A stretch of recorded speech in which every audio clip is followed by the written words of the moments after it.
Assalamualaikum warahmatullahi wabarakatuh. Sobat-sobatku sekalian, selamat bergabung kembali dengan saya di channel ini. Semoga kita semua senantiasa diberikan kesehatan dan kekuatan oleh Allah Subhanahu wa taala. Nah, pada video kali ini saya akan membahas beberapa contoh soal untuk persiapan TKB BUMN tahun 2024 pada posisi General Banking Staff. Tanpa perlu berlama-lama lagi, langsung saja kita lihat satu persatu contoh-contoh soalnya. Tapi sebelum itu, bagi teman-teman yang belum tahu apa itu General Banking Staff, silakan simak penjelasan saya berikut ini. Nah, jadi General Banking Staff itu merupakan posisi setingkat staf yang akan bekerja di berbagai area yang mendukung penuh proses bisnis perusahaan. Jadi di sini General Banking Staff akan dibekali dengan pendidikan dan pelatihan yang berfokus pada keuangan dan perkreditan. Apa saja tugasnya? Tugasnya ada 9. Pertama, memberikan layanan prima kepada nasabah dalam melakukan transaksi perbankan. Kedua, mengumpulkan informasi yang berkaitan dengan klien atau calon klien dan menganalisis kebutuhan mereka. Yang ketiga, memberikan penjelasan produk perbankan sesuai kebutuhan nasabah. Empat, menanggapi keluhan dan menyelesaikan masalah pelanggan. Lima, menjalankan manajemen kantor harian. Enam, mengerjakan tugas-tugas administratif seperti pengarsipan dan pemrosesan dokumen. 7. Melakukan fungsi pendukung administrasi ad hoc atau tugas manajemen kantor. Dan yang terakhir, melakukan pengolahan data untuk mendukung operasional unit bisnis. Selanjutnya kita langsung lihat contoh-contoh soalnya. Perhatikan, saya akan bacakan untuk teman-teman sekalian. Bagi yang ingin ikut menjawab, silakan sediakan kertas dan pensil. Jika memang ada jawaban yang berbeda dengan apa yang saya jelaskan di sini, silakan teman-teman tuliskan di kolom komentar. Oke, soal nomor 1. Bagaimana cara Anda menindaklanjuti keluhan nasabah yang telah diselesaikan? Opsinya A. Mengabaikannya karena masalah sudah selesai. B. Menghubungi nasabah untuk memastikan mereka puas dengan penyelesaian. C. Menyerahkan tindak lanjut kepada tim lain. Dan D. Menunggu nasabah menghubungi Anda lagi jika ada masalah lebih lanjut. Nah, untuk soal nomor 1 ini jawaban saya adalah B ya. Jadi menghubungi nasabah untuk memastikan kepuasan mereka setelah masalah diselesaikan itu menunjukkan bentuk perhatian dan komitmen kita terhadap pelayanan yang berkualitas. Selanjutnya kita lihat soal nomor 2. Apa yang harus Anda lakukan jika nasabah merasa kebingungan dengan proses aplikasi pinjaman yang rumit? Opsinya A. Mengabaikan kebingungan mereka. B. Menyuruh mereka untuk membaca panduan aplikasi. C. Membantu mereka melalui setiap langkah proses aplikasi. Dan D. Menyerahkan masalah tersebut kepada manajer. Untuk soal nomor 2 ini jawaban saya adalah C ya. Membantu mereka melalui setiap langkah proses aplikasi. Artinya ketika kita membantu nasabah melalui setiap langkah proses aplikasi itu menunjukkan dukungan kita dan pelayanan yang baik. Selanjutnya soal nomor 3. Perhatikan. Jika Anda mengetahui bahwa nasabah telah menerima informasi yang salah dari rekan kerja Anda, apa yang harus Anda lakukan? Opsinya A. Membiarkannya saja karena bukan tanggung jawab Anda. B. Menyalahkan rekan kerja di depan nasabah. C. Memberikan informasi yang benar dan meminta maaf atas kesalahan tersebut. Dan D. Mengarahkan nasabah untuk berbicara langsung dengan rekan kerja yang memberi informasi yang salah. Nah, nomor 3 ini jawabannya tentu saja C ya, memberikan informasi yang benar dan meminta maaf atas kesalahan tersebut. Jadi dengan melakukan hal itu, maka kita sudah menunjukkan bentuk tanggung jawab dan profesionalisme. Kira-kira seperti itu ya. Selanjutnya soal nomor 4. Seorang nasabah meminta bantuan untuk memahami produk perbankan yang kompleks. Apa yang harus Anda lakukan? Opsinya A. Memberikan brosur produk tanpa penjelasan. B. Menyuruh nasabah mencari informasi sendiri. Saya kira ini kurang tepat ya.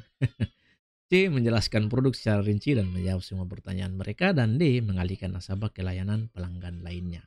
Nah, dari semua opsi yang ada, kira-kira nomor 4 ini jawabannya mana yang benar teman-teman?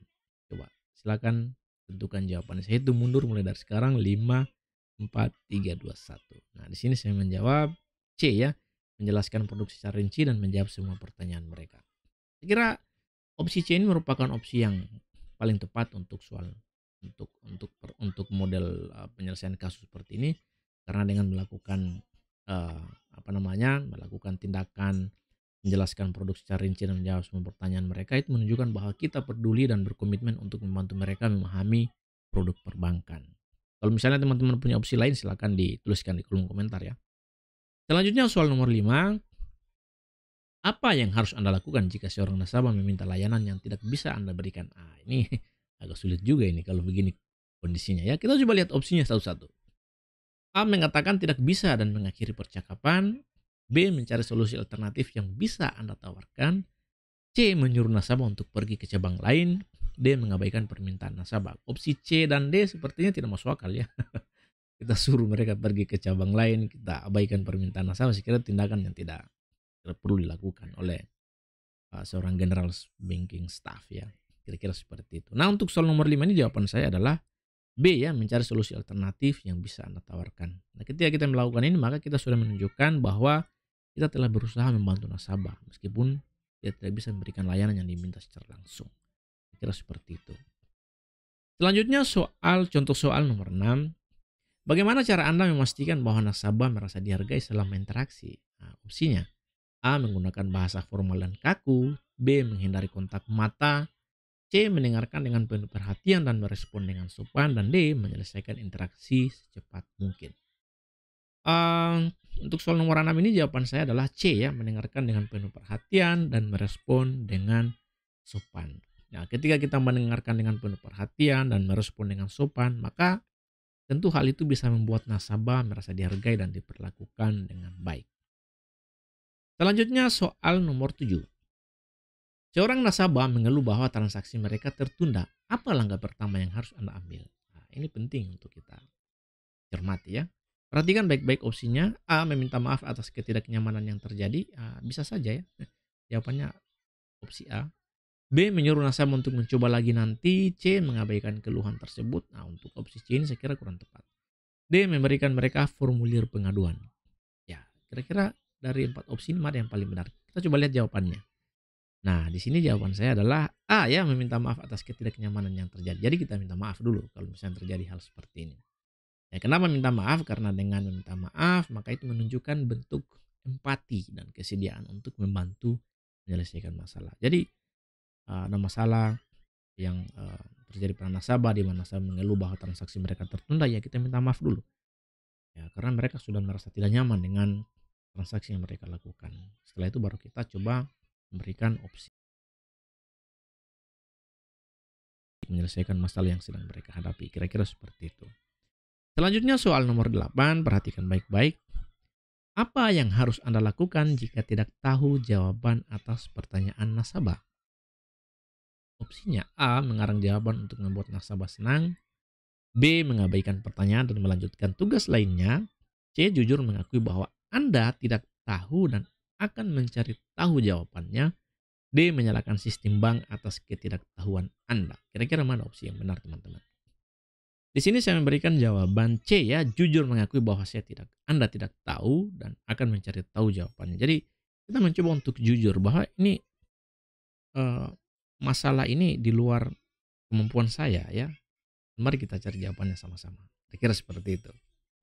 Jadi kejujuran itu penting dalam layanan pelanggan.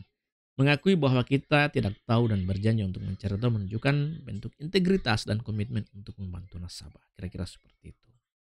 Selanjutnya soal nomor 9, perhatikan bagaimana cara yang efektif untuk menangani nasabah yang marah. Ini sering terjadi ya. Kalau kita lagi ada di posisi sebagai pihak yang melayani, ketika banyak nasabah di situ antri berjam-jam, ya pasti ada saja nasabah yang marah.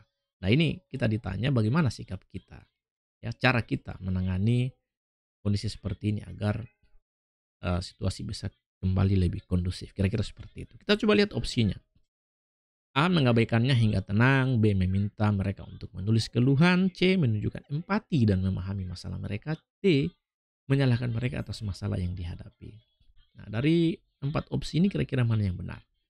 Saya di sini memberikan jawaban C ya, menunjukkan empati dan memahami masalah mereka. Jadi pada saat kita menunjukkan empati dan memahami masalah nasabah adalah cara yang efektif untuk meredakan kemarahan dan menunjukkan bahwa kita peduli dengan masalah mereka. Kalau mengabaikannya saya kira kurang tepat, apalagi menyalahkan mereka atas masalah yang dihadapi. Itu bukan pilihan ya. Kira itu akan lebih menambah masalah ya, akan lebih menambah kondisi menjadi jauh lebih tegang.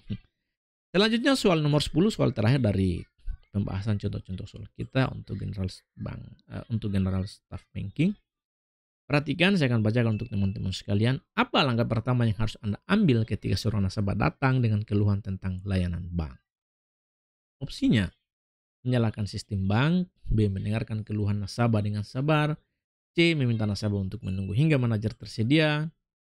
D. Memberikan formulir keluhan untuk diisi. Untuk soal nomor 10, jawaban saya adalah B. Mendengarkan keluhan nasabah dengan sabar. Kemudian setelah itu barulah kita memberikan solusi atas persoalan yang mereka hadapi. Oke, itu semua tadi beberapa contoh soal, 10 contoh soal terkait dengan posisi general banking staff. Mudah-mudahan ini bisa menambah referensi bagi teman-teman yang sedang mempersiapkan diri untuk mengikuti seleksi BUMN tahun 2024. Apapun itu, semua bentuk soal yang saya sajikan di sini bukanlah contoh-contoh semua contoh soal yang saya sajikan dalam video ini tidak mutlak seperti ini nanti bentuknya yang akan muncul di ujian atau di tes. Tapi paling tidak apa yang saya sajikan ini mudah-mudahan bisa menjadi referensi pembelajaran bagi teman-teman sekalian.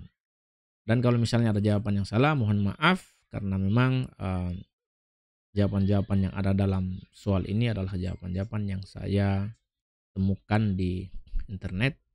Kemudian saya coba rangkum dan saya sajikan dalam bentuk video sebanyak 10 nomor. Apapun itu, ya ketika kita bersungguh-sungguh dalam berusaha, maka Tuhan tidak akan pernah menyanyiakan usaha serta doa kita.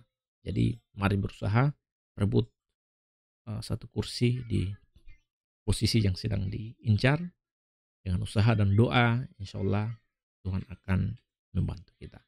Sekira cukup dari saya untuk video kali ini. Lebih dan kurangnya mohon dimaafkan. Salam dari saya dosen swasta dan terima kasih.